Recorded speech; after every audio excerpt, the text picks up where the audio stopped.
Hi, it's Rebecca Scritchfield reporting live from the ASN meeting. I had an amazing opportunity to sit down with some top nutrition scientists and Ellie Krieger, who is a registered dietitian, an award-winning cookbook author, and the host of a Food Network show.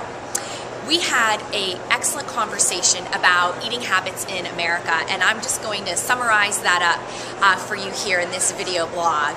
We talked about added sugars, we talked about the concept of making small changes, and we talked about cooking and how to reconnect cooking and health. So let me start with added sugars, and essentially a lot of people don't know what they are.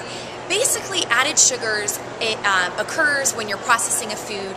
If you need to add sugar in order to improve the taste, sweeten it, etc., that's what an added sugar is. So fresh fruit, milk, those have naturally occurring sugars. But if it's something like your yogurt that is sweetened, that may have added sugar, or your granola bar. And then, of course, the sort of things that we know like candy and soda have added sugars. So what exactly is the problem?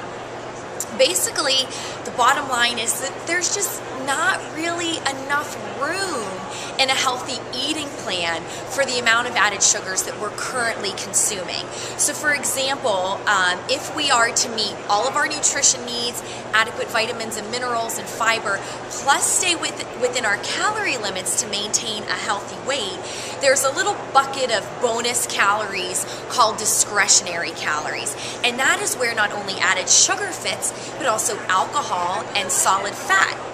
Now, one thing that you can do if you want to kind of increase the amount of discretionary calories is to exercise more. But, you know, other than that, the sort of limit that we have on these extra calories is very small. You know, for women, it might only be 100 to 200 calories a day, and for men just a little bit more. And so that's the challenge. You know, we're dealing with a weight issue in the country, and we're trying to figure out how to reverse these trends, and it all does boil down to this energy balance idea.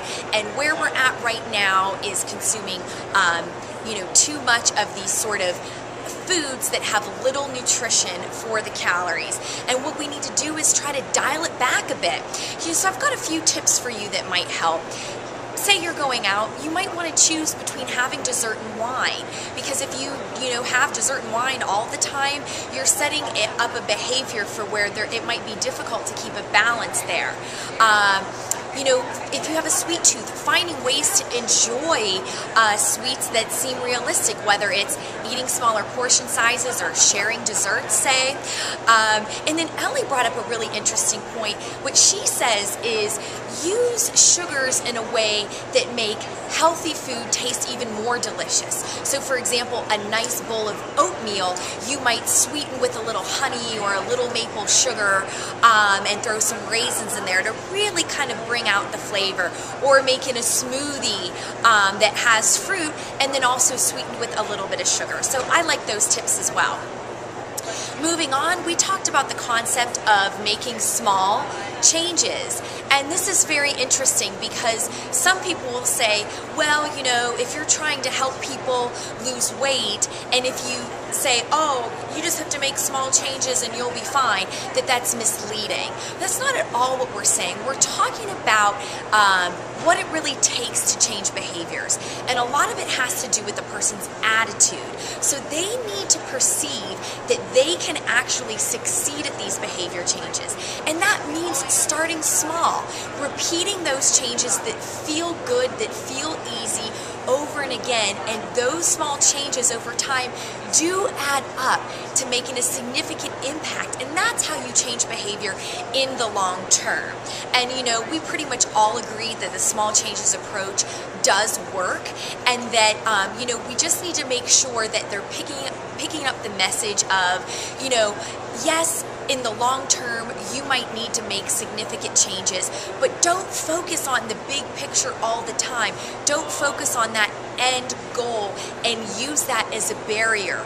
Remove that barrier by saying, what can I do today that feels good and that will be significant? It might mean a 15-minute walk, and then tomorrow something different, something more. But don't always think big. Think small. you'll be more successful that way. And the last thing that we talked about was really reconnecting cooking and health, and Ellie led this conversation. It was really interesting. You know, she said, look, somewhere along the way we lost this point of health and cooking, and that somehow healthy food meant it tasted bad, or that if we were going to eat good food, that meant it could not be healthy. And you know, she's right. And what she advocates is this idea of reconnecting taste and pleasure and healthy food, and that's what she does with her recipes on Food Network and in her cookbooks. She has a book called So Easy, which are simple, easy recipes with a few ingredients, and yes, the food is healthy and delicious. So she's a big fan of getting back in the kitchen, using healthy ingredients, and making sure that the food tastes good as well. And you know, I'm sure that you would agree that nobody is going to look forward to a meal that doesn't taste good, right? We want to enjoy our foods. We want to bring pleasure back in. So, you know, kind of think to yourself of, are you enjoying your eating habits? Does food still taste good and healthy to you? And if not, how can you kind of reconnect those again so that you have pleasure with what you're eating? More reports coming up soon.